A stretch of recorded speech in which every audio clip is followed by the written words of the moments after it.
اعوذ باللہ من الشیطان اللعین الرجیم بسم اللہ الرحمن الرحیم۔ یہاں عزیزان محترم مرحوم آیت اللہ سید محمد حسینیہ طہرانی بیان کرتے ہیں کہ مرحوم ہاشم حداد کا یہ رویہ مجھے اس حدیث کی یاد دلاتا ہے جسے کتاب منیات المرید میں مرحوم شہید نے درج کیا ہے محمد ابن سنان سے، اور یہ روایت حضرت عیسیٰ علی نبینا و آلہ علیہ السلام سے نقل ہے۔ اس روایت کو اگر آپ مشاہدہ کرنا چاہیں تو یہ کتاب اصول کافی میں مرحوم قلینی نے بھی درج کی ہے، طبع اسلامیہ ہے، جلد نمبر 1 ہے، صفحہ نمبر 37 ہے، اور اس کتاب میں ایک کتاب موجود ہے جس کا نام ہے کتاب فضل العلم باب صفت العلماء۔ اس کتاب میں اس باب کے تحت 6 نمبر حدیث میں اس روایت کو مرحوم کلینی نے ذکر کیا ہے، اور اس روایت کو مرحوم امام خمینی رحمۃ اللہ علیہ نے بھی اپنی کتاب چہل حدیث میں درج کیا ہے۔ اور عزیزان محترم، اس روایت کی قراءت سے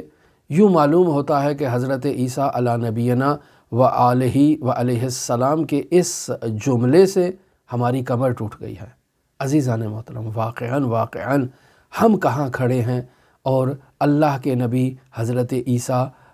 کہاں کھڑے ہیں؟ اس نقطے کو دیکھ کر انسان کا سر واقعاً شرم سے جھک جاتا ہے کہ ہم کچھ بھی نہیں ہیں۔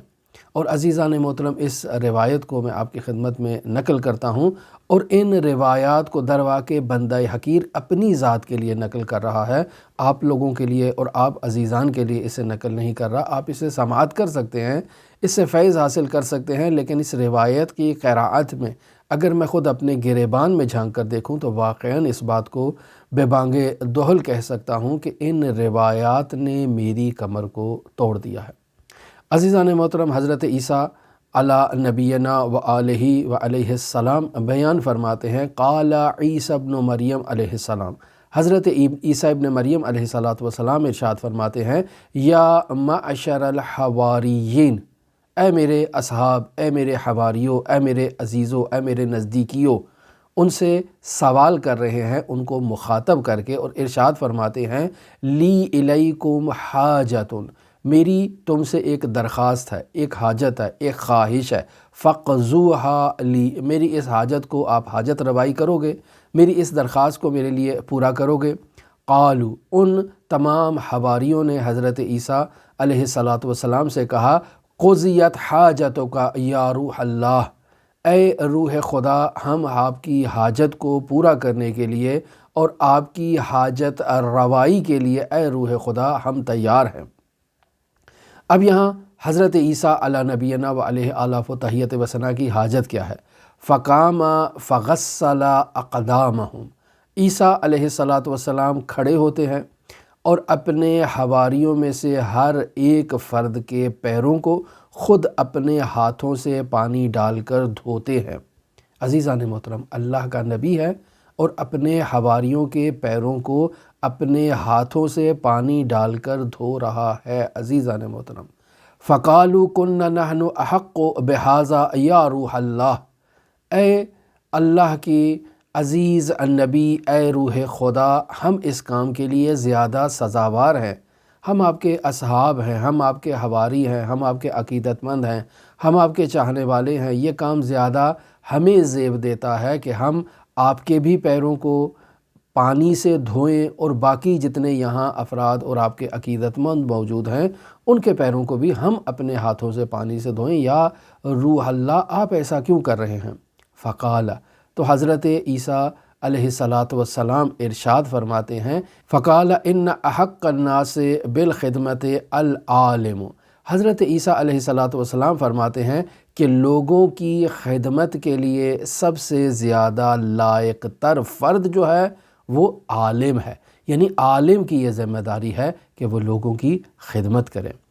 انما تواضعت ہاکذا، اب یہاں حضرت عیسیٰ علی نبینا علیہ السلام اپنے حواریوں سے یوں فرما رہے ہیں کہ انما تواضعت ہاکذا، کہ دیکھو میرے ساتھیوں، میں آپ کی جو ایسے تواضع کر رہا ہوں، جو ایسی خدمت کر رہا ہوں، اس کی ایک بنیادی وجہ ہے، اور وہ بنیادی وجہ یہ ہے لِقَیْمَ تَتَوَاضَعُوا بَعْدِی فِی النَّاسِ کَتَوَاضُعِی لَکُم۔ میں آپ کی ایسے جو خدمت کر رہا ہوں، اس کی ایک بنیادی وجہ یہ ہے، اور وہ وجہ یہ ہے کہ تاکہ میرے بعد آپ لوگ عوام کے ساتھ ایسے متواضع ہو جائیں، یعنی جیسے میں آپ کی تواضع کر رہا ہوں اور آپ کے پیروں کو پانی سے دھو رہا ہوں اپنے ہاتھوں سے، میرے بعد آپ بھی عوام کے ساتھ ایسے ہی تواضع کریں، چونکہ آپ میرے بعد عالم ہوں گے اس امت کے۔ آپ کی یہ ذمہ داری ہے کہ آپ میرے بعد عوام کے پیروں کو ہاتھوں سے دھوئیں اور اس طرح سے تواضع کا اظہار کریں۔ ثم قال عیسیٰ علیہ السلام، اس کے بعد حضرت عیسیٰ علیہ السلام ایک نہایت ہی قیمتی جملہ بیان کر رہے ہیں اور اس عمل کی حکمت کو بیان فرما رہے ہیں۔ ارشاد فرماتے ہیں بالتواضع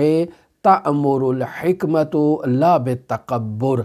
تواضع کے ذریعے سے حکمت الہیہ کو لوگوں کے دلوں میں آباد کیا جا سکتا ہے، تکبر کے ذریعے سے آباد نہیں کیا جا سکتا ہے۔ اگر آپ یہ چاہتے ہیں کہ لوگوں کے دلوں میں حکمت الہیہ اپنی جگہ بنا لے، لوگ اسلامی تعلیمات پر عمل کرنا شروع ہو جائیں، لوگ اسلام کے گرویدہ ہو جائیں، تو آپ کو تواضع اختیار کرنا ہوگا۔ آپ بعنوان عالم اگر متواضع ہو جائیں گے، لوگوں کے سامنے متواضع ہوں گے، خود کو لوگوں سے برتر تصور کرنا چھوڑ دیں گے اور لوگوں کی خدمت ایسے کریں گے جیسے عیسیٰ علیہ نبینا و آلہ علیہ السلام اپنے حواریوں کی کر رہے ہیں، تو عزیزان محترم یقیناً لوگ اس عمل سے گرویدہ ہو جائیں گے اور اس عمل کے نتیجے میں وہ آپ کی بات کو عمل کرنے کے لیے تیار ہو جائیں گے۔ پھر حضرت عیسیٰ علیہ السلام ارشاد فرماتے ہیں کذالک فی السہل ینبت الزرع ولا فی الجبل۔ حضرت عیسیٰ فرماتے ہیں کہ یہ عمل ایسے ہی ہے کہ جیسے ایک زرخیز اور نرم مٹی کے اوپر جو ہے وہ سرسبزہ آباد ہوتا ہے اور نمو کرتا ہے اور اگتا ہے، کسی سخت پتھریلی چٹان کے اوپر جو ہے وہ سبزہ نہیں اگتا ہے۔ زمین زرخیز ہو تو اس زمین زرخیز کے اوپر جو ہے اور نرم زمین کے اوپر جو ہے وہ سبزہ اگتا ہے۔ تو عزیزان محترم، یہاں ہمیں اپنے گریبان میں یعنی بندہ حقیر کو اپنے گریبان میں جھانک کے دیکھنا ہے کہ کیا اللہ کی مخلوق کی نسبت ہمارا تواضع ایسا ہے کہ ہم واقعاً اللہ کی مخلوق کے لیے متواضع ہیں؟ تو یقیناً ہمیں اپنا جواب خود اگر ہر انسان اپنے لیے جواب دے تو جواب نیگیٹو صورت میں آئے گا، کہیں گے نہیں، ہم اللہ کی مخلوق کے لیے ایسا تواضع تو بہت دور کی بات ہے، ہم ایک معمولی سا تواضع بھی اللہ کی مخلوق کے لیے کرنے کو تیار نہیں ہیں۔ عزیزان محترم، ہمیں یاد ہے کہ جب ہم حوزہ علمیہ میں ابتدا میں آئے تھے اور ہمارے اسلاف اور بزرگان کی یہ روش ہوا کرتی تھی کہ جب ان کے پاس کوئی مہمان آتا تھا تو وہ اس مہمان کے جوتوں کو سیدھا کر کے اس کے سامنے رکھا کرتے تھے کہ جب وہ واپس جائے تو اسے اس کے جوتے جو ہیں وہ مرتب نظر آئیں، اور یہ تواضع کی علامت ہوا کرتی تھی۔ خود مرحوم قاضی طباطبائی رحمۃ اللہ علیہ، اس کے علاوہ جتنے بھی ہم اپنے علماء کی روش کو دیکھتے ہیں قدیمی، ان کی یہی روش ہوا کرتی تھی کہ وہ مجالس عزا میں دروازے پر بیٹھ جاتے تھے، جو افراد بھی مجالس عزا میں شرکت کے لیے تشریف لاتے تھے وہ ان کے جوتے مرتب کر کے رکھتے تھے۔ فقہا تھے، نامور شخصیات تھے، اساتید حوزہ تھے، چوٹی کے علماء میں شمار ہوتے تھے، لیکن ایسے تواضع کا اظہار کرتے تھے، اور ہم نے خود اس چیز کو مشاہدہ کیا ہے اپنے علماء سے، بزرگان سے۔ لیکن آج کل کے دور میں اگر اس چیز کو مشاہدہ کیا جائے تو آج یہ تواضع کا انداز ہمارے اندر موجود نہیں ہے۔ آج ہم اس طرح سے اپنے دوستوں کے ساتھ متواضع نہیں ہیں، اپنے جاننے والوں کے ساتھ ایسے متواضع نہیں ہیں، حتیٰ وہ عزادار جو حضرت سید الشہداء کی مجالس عزا میں شرکت کے لیے آتے ہیں، اور ان مجالس عزا کے لیے ہم بہت ہی احترام کے قائل ہیں، بہت ہی عقیدت کے قائل ہیں، بہت ہی مرتبے کے قائل ہیں ان عزاداروں کے لیے، لیکن اس کے باوجود ہم ایسا تواضع ان کے سامنے نہیں کرتے جیسے مرحوم قاضی طباطبائی رحمۃ اللہ علیہ کیا کرتے تھے، جیسے تواضع ہمارے بزرگان کیا کرتے تھے۔ عزیزان محترم، ہم کہاں کھڑے ہیں؟ ایک اور روایت جسے ہمارے بزرگان نے، ہمارے علماء نے بیان کیا ہے، اور وہ اسی روایت سے مناسبت رکھتی ہے، اور اس روایت کو مرحوم کلینی رحمۃ اللہ علیہ نے اصول کافی کی جلد نمبر 1 اور صفحہ نمبر 39 پر درج کیا ہے، اور یہ بھی کتاب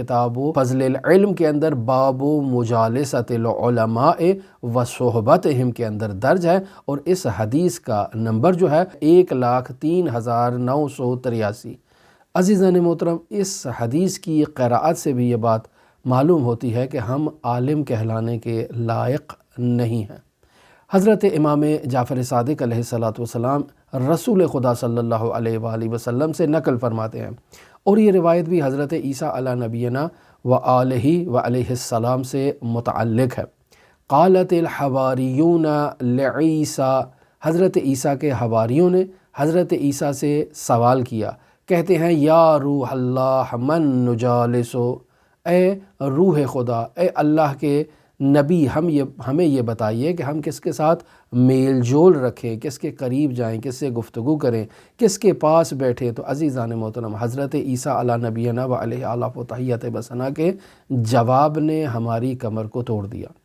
حضرت عیسیٰ فرماتے ہیں قال من یذکرکم اللہ رؤیتہ، تم ایسے شخص کے پاس جاؤ اور ایسے شخص سے میل جول کرو کہ جس سے ملاقات تمہیں اللہ کی یاد دلاتے۔ کیا میں بعنوان عالم اس مقام پر ہوں کہ کوئی شخص اگر میرے پاس آئے اور مجھ سے ملاقات کرنا چاہے اور مجھ سے ملاقات کر کے اس کو اللہ کی یاد آ جائے؟ ایسا تو نہیں ہے۔ تو یقینی بات ہے عزیزان محترم، ہمارے اندر کھوٹ پایا جاتا ہے اور ہمارے اندر عیب پایا جاتا ہے۔ اور پھر حضرت عیسیٰ علی نبینا دوسری خصوصیت ایسے افراد کی بیان فرماتے ہیں، وَيَزِيدُ فِي عِلْمِكُمْ مَنْطِقُهُ، یعنی جب وہ شخص کلام کرتا ہے، گفتگو کرتا ہے، تو اس کے کلام اور اس کی گفتگو سے آپ کے علم میں اضافہ ہوتا ہے۔ اور پھر تیسری خصوصیت حضرت عیسیٰ ایسے افراد کی یہ بیان کر رہے ہیں، وَيُرَغِّبُكُمْ فِي الْآخِرَةِ عَمْلُ، اس کا عمل دیکھ کر آپ کو آخرت کی یاد آ جائے۔ تو عزیزان محترم، اگر اس حدیث کو معیار قرار دے دیں بانی حضرات جو مجالس عزا کا انعقاد کرتے ہیں کہ ہم نے مجالس عزا میں کیسے خطیب کو بلانا ہے، تو امام جعفر صادق رسول خدا سے اور رسول خدا حضرت عیسیٰ علی نبینا کے اس قول کو نقل کر رہے ہیں کہ ایک خطیب کو کیسا ہونا چاہیے۔ ایک خطیب ایسا ہو کہ جتنے سامعین وہاں مجلس عزا سننے کے لیے آئے ہیں، وہ اس خطیب کے چہرے کو دیکھ کر اللہ تبارک و تعالیٰ کی طرف متوجہ ہو جائیں، اور جب وہ خطیب خطابت کرے تو لوگوں کے علم میں اضافہ ہو۔ وہ تکراری باتیں جو ہمیشہ مجالس عزا میں وہی خطیب بیان کرتا ہے، یعنی اگر آپ اس خطیب کی 4 مجلسیں اٹھا کر دیکھ لیں تو وہی باتیں بار بار تکرار کر رہا ہوتا ہے مختلف مجالس عزا میں۔ تو عزیزان محترم، وہ خطیب جب منبر پر بیٹھے تو لوگوں کو علم دے کر جائے، یہ دوسری خصوصیت ہو۔ اور جب وہ خطیب آئے، اس کا آنا مجلس عزا میں اور مجلس عزا سے اس کا واپس جانا، اس کا بانیان مجالس عزا کے ساتھ برخورد کرنا، اس کے ان طرز عمل سے انسان کو آخرت کی یاد آ جائے۔ تو کیا مجالس عزا کے بانیان ایسے خطباء کو دعوت دیتے ہیں؟ کیا مساجد اور امام بارگاہوں کے متولیان ایسے پیش نماز کو مساجد عزا میں اور امام بارگاہوں میں بطور پیش نماز مقرر فرماتے ہیں اور اس حدیث کو معیار قرار دیتے ہیں کہ ہمیں ایک ایسے عالم کو بعنوان پیش نماز مسجد میں رکھنا ہے کہ جس پیش نماز کو دیکھ کر ہمیں اللہ کی یاد آ جائے؟ جب وہ پیش نماز گفتگو کرے تو اس کی گفتگو سے ہمارے علم میں اضافہ ہو، اور جب وہ پیش نماز کوئی عمل انجام دے تو اس عمل کو دیکھ کر ہمیں آخرت کی یاد آ جائے۔ عزیزان محترم، متوجہ رہیں کہ اگر پیش نماز حضرات کے لیے مساجد کے متولیان اس حدیث کو بعنوان شرط مقرر قرار دیں تو تمام مساجدیں خالی ہو جائیں گی، اور اگر بانیان مجالس عزا اس حدیث کو مجلس عزا کے خطیب کی شرط کے طور پر معین کر لیں تو انہیں کوئی خطیب نظر نہیں آئے گا۔ یقینی بات ہے کہ نقص ہم لوگوں کی جانب سے ہے، لہٰذا جب اس حدیث کو دیکھیں گے تو تمام مساجد خالی ہو جائیں گی، تمام ممبروں پر کوئی تقریر کرنے والا ہمیں واعظ نہیں ملے گا۔ کیوں؟ چونکہ ہم لوگوں نے کوتاہی کی ہے، غفلت کی ہے، اور ایسے اعمال کو انجام نہیں دیا کہ جن اعمال سے ہم اس حدیث کا مصداق بن سکیں۔ ہماری دعا ہے کہ خداوند متعال ہمیں ان معلومات کو سمجھنے کی توفیق عطا فرمائے اور ان پر عمل کرنے کی توفیق عطا فرمائے۔ آپ تمام عزیزان کے لیے امام علی ابن موسیٰ رضا کی بارگاہ میں نائب الزیارہ بھی ہیں اور دعا گو بھی ہیں، اور امام زماں کے ظہور کے لیے امام رضا کی بارگاہ میں دعا گو ہیں کہ خداوند متعال بحق علی ابن موسیٰ رضا منجی عالم بشریت کے ظہور میں تعجیل فرمائے اور ہمیں ان کے اصحاب و اعوان و انصار میں شمار فرمائے۔ اللہم صلی علی محمد و آل محمد وعجل فرج قائم آل محمد۔